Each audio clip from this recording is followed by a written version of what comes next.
ವಿಚಾರದಲ್ಲಿ ನಿಮಗೆ bottom of the deck ಬಂದಿರುವಂತಹದ್ದು ಇಂಪ್ರೆಸ್ ಕಾರ್ಡ್ ಬಂದಿದೆ. ಸೊ ಇಂಪ್ರೆಸ್ ಕಾರ್ಡ್ ಏನನ್ನು ರೆಪ್ರೆಸೆಂಟ್ ಮಾಡುತ್ತೆ? ಕೆಲವೊಂದು ರೀತಿಯ ನಿಮ್ಮ ಲವ್ ಲೈಫಿನ ವಿಚಾರದಲ್ಲಿ ಶಾಂತವಾಗಿರ್ಬೇಕು, ಸಮಾಧಾನವಾಗಿರ್ಬೇಕು, ಒಂದು ಪ್ರೀತಿ ಇರಬೇಕು ಅನ್ನುವಂತಹದ್ದು, ಮತ್ತೆ ಒಂದು ಸ್ಟೇಬಲ್ ಆಗಿರ್ಬೇಕು ಅನ್ನುವಂತಹ ರೀತಿಯಲ್ಲಿ ನೀವು ಆಲೋಚನೆಯನ್ನು ಮಾಡ್ತಾ ಇರುವಂತಹದ್ದು ಬಾಟಮ್ ಆಫ್ ದ ಡಕ್ ಅಲ್ಲಿ ರೆಪ್ರೆಸೆಂಟ್ ಆಗ್ತದೆ. ಲೈಫಿನ ವಿಚಾರದಲ್ಲಿ ನೀವು ಪಾಸ್ಟಿನಲ್ಲಿ ಕೆಲವೊಂದು ರೀತಿಯ ಕೆಲವೊಬ್ಬರಿಗೆ ಸೋಲ್ಮೇಟ್ ಕನೆಕ್ಷನ್ ಅನ್ನ ರೆಪ್ರೆಸೆಂಟ್ ಮಾಡ್ತಾ ಇದೆ ಕೆಲವೊಬ್ಬರಿಗೆ. ಓಕೆನಾ?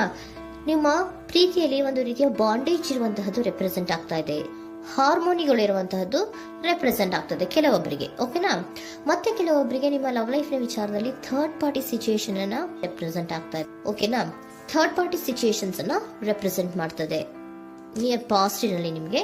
ನೆಕ್ಸ್ಟ್ ಕಾರ್ಡ್ ಬಂದಿರುವಂತಹದ್ದು ಪೇಜ್ ಆಫ್ ಸೋರ್ಟ್ಸ್ ಬಂದಿದೆ. ಥರ್ಡ್ ಕಾರ್ಡ್ ಬಂದಿರುವಂತಹದ್ದು ಯಾವುದು? ನಿಮಗೆ ಪೇಜ್ ಆಫ್ ಸೋರ್ಟ್ಸ್ ಬಂದಿದೆ. ಸೊ ಕ್ಯೂರಿಯಾಸಿಟಿ ಇದ್ದಂತಹ, ನಿಮ್ಮ ಲವ್ ಲೈಫಿನ ವಿಚಾರದಲ್ಲಿ ಒಂದು ಕ್ಯೂರಿಯಾಸಿಟಿ ಇದ್ದಂತಹ, ಒಂದು ರೀತಿಯ ಬಾಂಡೇಜ್ ಇದ್ದಂತಹ, ಸ್ವಲ್ಪ ನೀವು ಮಾತಾಡಿರುವಂತಹ ಸಾಧ್ಯತೆಗಳು ರೀಸೆಂಟ್ ಪಾಸ್ಟ್ ನಲ್ಲಿ ರೆಪ್ರೆಸೆಂಟ್ ಆಗ್ತಾ ಇದೆ. ಸೊ ನಿಮ್ಮ ಲವ್ ಲೈಫಿನ ವಿಚಾರವಾಗಿ ಒಂದು ರೀತಿಯ ಬಾಂಡೇಜ್ ಇರುವಂತಹದ್ದು, ನೀವು ಕೆಲವೊಬ್ಬರಿಗೆ ಥರ್ಡ್ ಪಾರ್ಟಿ ಸಿಚುಯೇಷನ್ ಮತ್ತೆ ಕೆಲವೊಬ್ಬರಿಗೆ ಸೋಲ್ಮೇಟ್ ಕನೆಕ್ಷನ್ ಅನ್ನ ರೆಪ್ರೆಸೆಂಟ್ ಮಾಡ್ತಾ ಇದೆ. ಮತ್ತೆ ನಿಮ್ಮ ಲವ್ ಲೈಫಿನ ವಿಚಾರದಲ್ಲಿ ನೀವು ಮಾತಾಡಿರುವಂತಹದ್ದು ಕೂಡ ಕೆಲವೊಂದು ರೀತಿಯ ಮಾತುಕತೆಗಳು ಆಡಿರುವಂತಹದ್ದು, ಹೊಸ ಐಡಿಯಾಗಳನ್ನ ಮಾಡಿರುವಂತಹದ್ದು ಇಲ್ಲಿ ರೆಪ್ರೆಸೆಂಟ್ ಆಗ್ತದೆ. ಮೇ ಬಿ ನೀವು ಫ್ರೆಂಡ್ಸ್ ಗಳ ಮೂಲಕ ನೀವು ನಿಮ್ಮ ಪರ್ಸನ್ ಅನ್ನ ಭೇಟಿಯಾಗಿರಬಹುದು. ಯಾವುದೋ ಕೆಲವೊಂದು ಫಂಕ್ಷನ್ ಗಳಲ್ಲಿ ನೀವು ನಿಮ್ಮ ಪರ್ಸನ್ ಅನ್ನ ಭೇಟಿಯಾಗಿರುವಂತಹ ಸಾಧ್ಯತೆಗಳು ಇದೆ ಅನ್ನೋದನ್ನ ನಿಮ್ಮ ಪಾಸ್ಟ್ ನಲ್ಲಿ ರೆಪ್ರೆಸೆಂಟ್ ಮಾಡ್ತಾ ಇದೆ. ನೆಕ್ಸ್ಟ್, ಅಟ್ ಪ್ರೆಸೆಂಟ್ ನಲ್ಲಿ ಯಾಕೋ ನಿಮ್ಮ ಲವ್ ಲೈಫಿನ ವಿಚಾರದಲ್ಲಿ ಫೀಲಿಂಗ್ ಲೆಫ್ಟ್ ಔಟ್ ಆಗಿರುವಂತಹ ಸಾಧ್ಯತೆಗಳು ರೆಪ್ರೆಸೆಂಟ್ ಆಗ್ತಾ ಇದೆ. ಅಟ್ ಪ್ರೆಸೆಂಟ್ ನಲ್ಲಿ ಯಾಕೋ ಕೆಲವೊಂದು ರೀತಿಯ ಚಿಂತೆಗಳಿರುವಂತಹದ್ದು, ವರೀಸ್ಗಳಿರುವಂತಹದ್ದು, ಬೇಜಾರಿನಲ್ಲಿ ನಿಮ್ಮ ಲವ್ ಲೈಫಿನ ವಿಚಾರದಲ್ಲಿ ಇರುವಂತಹದ್ದು ರೆಪ್ರೆಸೆಂಟ್ ಆಗ್ತಾ ಇದೆ. ಯಾಕೆ ಅಂದ್ರೆ ನಿಮ್ಮ ಲವ್ ಲೈಫಿನ ವಿಚಾರವಾಗಿ ಕೆಲವೊಂದು ರೀತಿಯ ಬದಲಾವಣೆಗಳಾಗ್ತಾ ಇರುವಂತಹದ್ದು ರೆಪ್ರೆಸೆಂಟ್ ಆಗ್ತಾ ಇದೆ. ಯಾಕೋ ಕೆಲವೊಂದು ಚೇಂಜಸ್ಗಳಾಗ್ತಾ ಇರೋದ್ರಿಂದ ನೀವು ಬೇಜಾರಿನಲ್ಲಿ ಇರುವಂತಹದ್ದು. ನಿಮ್ಮ ಲವ್ ಲೈಫಿನ ವಿಚಾರವಾಗಿ ಯಾಕೋ ಪರಿಸ್ಥಿತಿಗಳು ಅಷ್ಟು ಚೆನ್ನಾಗಿಲ್ಲದೆ ಇರುವಂತಹದ್ದು ರೆಪ್ರೆಸೆಂಟ್ ಆಗ್ತಾ ಇದೆ. ಯಾಕೋ ಕೆಲವು ಬದಲಾವಣೆಗಳು, ಚೇಂಜಸ್ಗಳು ಆವಾಗಿಂದ ಆವಾಗಲೇ ಆಗ್ತಾ ಇರುವಂತಹದ್ರಿಂದ ನಿಮಗೆ ಬೇಜಾರಾಗಿರುವಂತಹದ್ದು ರೆಪ್ರೆಸೆಂಟ್ ಆಗ್ತಾ ಇರೋದು. ಮತ್ತೆ ಥರ್ಡ್ ಕಾರ್ಡ್ ಬಂದಿರುವಂತಹದ್ದು ಕ್ವೀನ್ ಆಫ್ ವ್ಯಾಂಡ್ಸ್ ಬಂದಿದೆ. ಸೊ ಕ್ವೀನ್ ಆಫ್ ವ್ಯಾಂಡ್ಸ್ ಏನಕ್ಕೆ ನಿಮಗೆ ಪದೇ ಪದೇ ಚೇಂಜಸ್ಗಳಾಗ್ತಾ ಇದೆ? ಆ ಚೇಂಜಸ್ಗಳಿಂದ ಯಾಕೋ ಕೆಲವೊಂದು ರೀತಿಯ ವೇರಿಯೇಷನ್ಗಳು ಆಗ್ತಾನೆ ಇರೋದ್ರಿಂದ ನಿಮಗೆ ಬೇಜಾರಾಗ್ತಾ ಇದೆ. ಸೊ ಅದಕ್ಕೋಸ್ಕರ ನೀವೇನ್ ಮಾಡ್ತೀರಾ? ಬಹಳ ಧೈರ್ಯವಾಗಿ ಕೆಲವೊಂದು ನಿರ್ಣಯಗಳನ್ನ ಮಾಡುವಂತಹ ಸಾಧ್ಯತೆಗಳು ಅಟ್ ಪ್ರೆಸೆಂಟ್ ನಲ್ಲಿ ರೆಪ್ರೆಸೆಂಟ್ ಆಗ್ತಾ ಇದೆ. ಬಹಳಷ್ಟು ಧೈರ್ಯದಿಂದ ಇಂಡಿಪೆಂಡೆಂಟ್ ಆಗಿ ಕೆಲವೊಂದು ನಿರ್ಣಯಗಳನ್ನ ಮಾಡಬೇಕು ಅನ್ನುವಂತಹ ಆಲೋಚನೆಗಳನ್ನ ಮಾಡ್ತಾ ಇರುವಂತಹದ್ದು ರೆಪ್ರೆಸೆಂಟ್ ಆಗ್ತಾ ಇದೆ. ಯಾಕೆ ಅಂದ್ರೆ ಆವಾಗಿನ ಅವಾಗೆ ನಿಮ್ಮ ಲವ್ ಲೈಫಿನ ವಿಚಾರದಲ್ಲಿ ತುಂಬಾ ಏರುಪೇರುಗಳಾಗ್ತಾ ಇರೋದ್ರಿಂದ ಆ ವಿಚಾರದಲ್ಲಿ ಸ್ವಲ್ಪ ಬೇಜಾರುಗಳು ಇರುವಂತಹದ್ದು ರೆಪ್ರೆಸೆಂಟ್ ಆಗ್ತದೆ. ಇನ್ ಇಮಿಡಿಯೇಟ್ ಫ್ಯೂಚರಿನಲ್ಲಿ ಯಾಕೋ ನೀವು ಕೆಲವೊಂದು ವಿಚಾರಗಳಲ್ಲಿ ನೋಡಿ ಆತಂಕ ಪಡ್ತಾ ಇರುವಂತಹ, ಎಗೇನ್ ಬೇಜಾರನ್ನ ಪಡ್ತಾ ಇರುವಂತಹದ್ದು, ನಿದ್ರಾಹೀನತೆಯನ್ನ ಮಾಡ್ಕೋತಾ ಇರುವಂತಹದ್ದು, ಸ್ಟ್ರೆಸ್ಸಿನಲ್ಲಿ ಇರುವಂತಹದ್ದು ರೆಪ್ರೆಸೆಂಟ್ ಆಗ್ತಾ ಇದೆ. ಕೆಲವೊಂದು ನಿರ್ಣಯಗಳನ್ನು ತಗೊಳ್ಳುವಂತಹ ಸ್ಟ್ರೆಸ್ಗಳಲ್ಲಿ ಇರುವಂತಹದ್ದು ಕೆಲವೊಬ್ಬರಿಗೆ ಯಾಕೋ ಇಮಿಡಿಯೇಟ್ ಫ್ಯೂಚರ್ ನಲ್ಲಿ ಕೂಡ ರೆಪ್ರೆಸೆಂಟ್ ಆಗ್ತಾ ಇದೆ.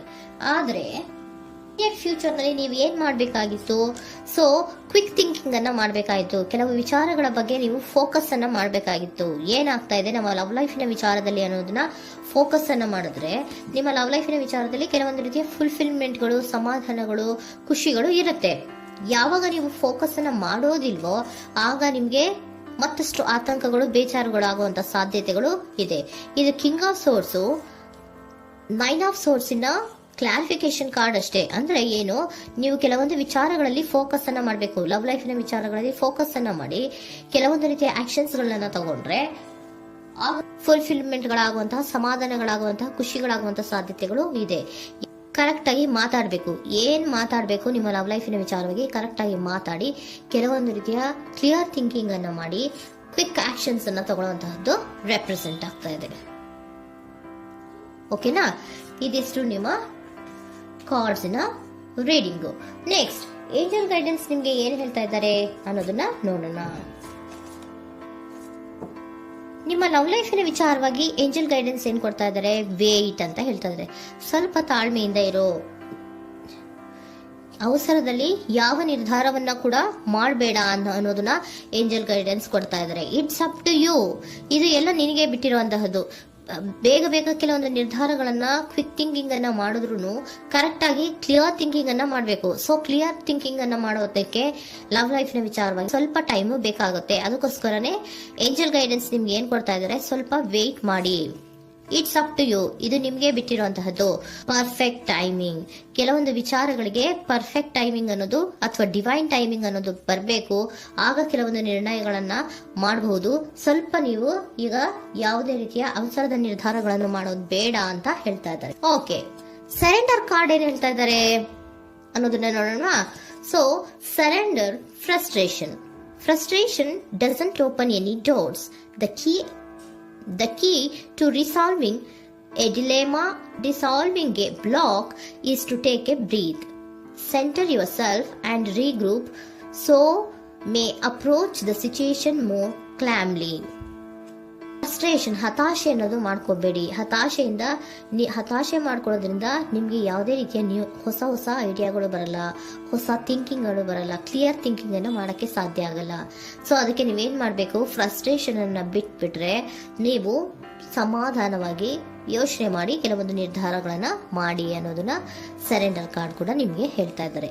ಸೊ ನಿಮ್ಮ ಲವ್ ಲೈಫಿನ ವಿಚಾರದಲ್ಲಿ ಈಗ ಸ್ವಲ್ಪ ನಿಮಗೆ ಬೇಜಾರುಗಳಿರುವಂತಹದ್ದು, ಕೆಲವೊಂದು ಬದಲಾವಣೆಗಳು, ವೇರಿಯೇಷನ್ಗಳು ಆಗ್ತಾ ಇರುವಂತಹದ್ದು ರೆಪ್ರೆಸೆಂಟ್ ಆಗ್ತಾ ಇದೆ. ಸೊ ನಿಮ್ಮ ಲವ್ ಲೈಫಿನ ವಿಚಾರಕ್ಕೆ ಫ್ಯೂಚರಿನಲ್ಲಿ ಕೆಲವೊಂದು ಆಕ್ಷನ್ಸ್ ಅನ್ನ ತಗೋಬೇಕಾದ್ರೆ ಸ್ವಲ್ಪ ವೇಟ್ ಮಾಡಬೇಕು, ಕ್ಲಿಯರ್ ಆಗಿ ಥಿಂಕ್ ಮಾಡಬೇಕು, ಅದರಲ್ಲೇ ಆಕ್ಷನ್ಸ್ ಅನ್ನ ತಗೋಬೇಕು ಅನ್ನೋದನ್ನ ಹೇಳ್ತಾ ಇದ್ದಾರೆ. ಓಕೆನಾ? ಆಗ ಮಾತ್ರ ನಿಮ್ಗೆ ನಿಮ್ಮ ಎನರ್ಜಿಯಲ್ಲಿ ಏನ್ ಶಾಂತತೆ ಬರಬೇಕು ಅಂತ ಹೇಳ್ತೀರಲ್ಲ, ಆ ಶಾಂತತೆ ಏನ್ ಬರಬೇಕು, ಲವ್ ಲೈಫಿನ ವಿಚಾರವಾಗಿ ಶಾಂತತೆ ಯಾವಾಗ ಬರುತ್ತೆ ಅಂದ್ರೆ ನೀವು ಕ್ಲಿಯರ್ ಥಿಂಕಿಂಗ್ ಅನ್ನ ಮಾಡಿದಾಗ ಮಾತ್ರ ಬರುವಂತಹದ್ದು ಅನ್ನೋದು ಕಾರ್ಡ್ಸ್ ಗಳಲ್ಲಿ ರೆಪ್ರೆಸೆಂಟ್ ಆಗ್ತದೆ.